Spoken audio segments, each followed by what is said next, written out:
Men at the beach that creep around. My girl and I decided to bring a bottle of wine to the beach. Roughly 9-10 at night. She had recently experienced the loss of a family member. We arrived at the beach and things were exceptionally well lit thanks to the full moon that night. We set up a large blanket about 50 feet away from the beach ramp. If you've ever been to a beach, you know what I'm talking about. For those who don't, these are meant to connect the beach line and wherever you parked without stepping over the dunes. We poured some of the bottle into the sand and then had a glass ourselves. I was laying down on my girlfriend's lap, but she seemed kinda tense. I asked if she was tense because of her loss, or if something else was wrong. She just whispered to me that she was pretty sure this man was watching us, so I sat up and looked over to my right and saw a man staring in our direction, sort of meandering up and down the beach, directly in front of where the beach ramp is. At this point, I'm on pretty high alert. I've got the wine opener between my fingers, Wolverine style. I was really hoping this man was just doing his own thing, and we were worried about nothing, but he then walked over in our direction, closer to the waterline, and made a circle around us, back to where he was initially meandering. At this point, someone we didn't initially see on the beach has now appeared by the beach ramp. The dude who circled us goes over to him, speaks to him, and both look in our direction. The guy who initially circled us walked away from the new guy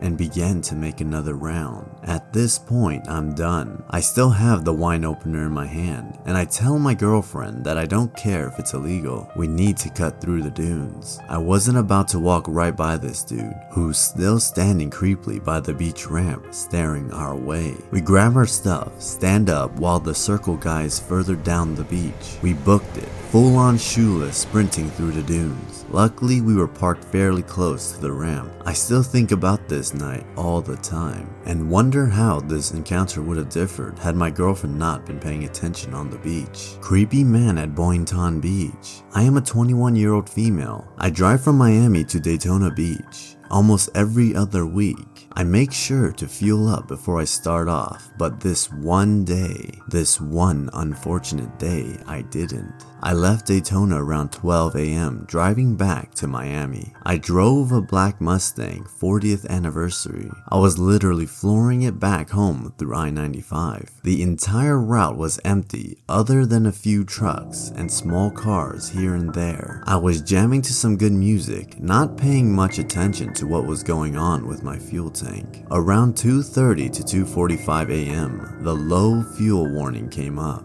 I saw it and started looking for the nearest exit, which happened to be Boynton Beach. I have never been there and had no idea about how the area is. I took the exit and saw that there's a Circle K right off the exit. I was a little relieved because now I at least wouldn't run out of fuel in the middle of nowhere. Now, with barely any fuel left in my car, I pull up to this gas station. It's totally empty. I cannot even see a single car inside or even outside on the road. There were no people other than that one tall man in a red colored jacket walking around near the side of the gas station store where all the parkings are. But he was not very close to the pump I was at. I was a little scared, but I usually try to shake my fear off by telling myself that it's nothing. This man at this point is looking at the ground but kind of walking in the general direction of my car. I'm still inside the car, contemplating whether I should get out or stay in. Usually I would have just gotten out and fueled, not being scared, but that day something in my gut told me to lock the door and wait inside until he either goes away or walks past my car. At this point, this guy is just a few feet away from my car, still not looking at me. I'm trying to tell myself, it's okay, he doesn't even care that I'm here, I should get out. But then, my worst fear comes to life. This man looks up straight at me and dashes towards the driver's side door and tries to open it. At this point, it's around 3 a.m. with no other people in the general vicinity. I literally froze for a second and thought I'm going to die. He pulled on the door handle several times trying to get it to open, but then I somehow got my senses back, turned turned the car on and floored it. He didn't let go of the door handle until I started the car and hit the gas pedal. I am so thankful that despite the low fuel, my car still started up and drove off. I had nothing on me to defend myself, nothing at all, other than a plastic fork I got from Panda Express earlier that day.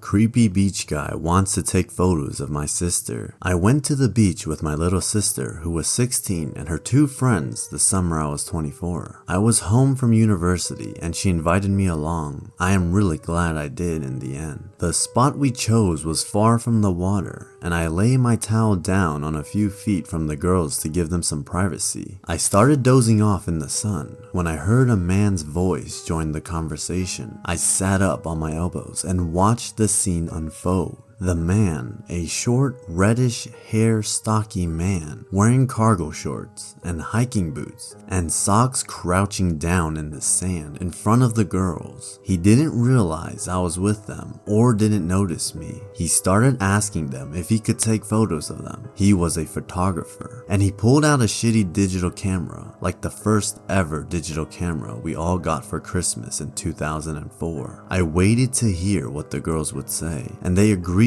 to the photos. The man said that he just needed one of them to come with him to a studio just down the road. My sister's friend said I'm down for whatever and got up to go with him. This is when I finally spoke up and told her to sit her ass back down. I asked how old he was, 31, and why he was talking to 16-year-olds. He started getting panicky and stood up. I proceeded to follow him down the beach, yelling to everyone that this man is trying to get 16-year-old girls to leave with him so he can take photos of them. Over and over. He literally ran, and when he reached the wooden walkway to take him back to the parking lot, he gave me a look that scared me. Pure hatred, rage like an animal. The whole way back to where my sister and her friends were sitting, we talked about what they may have avoided, that it could have been something horrible. We all still talk about it to this day.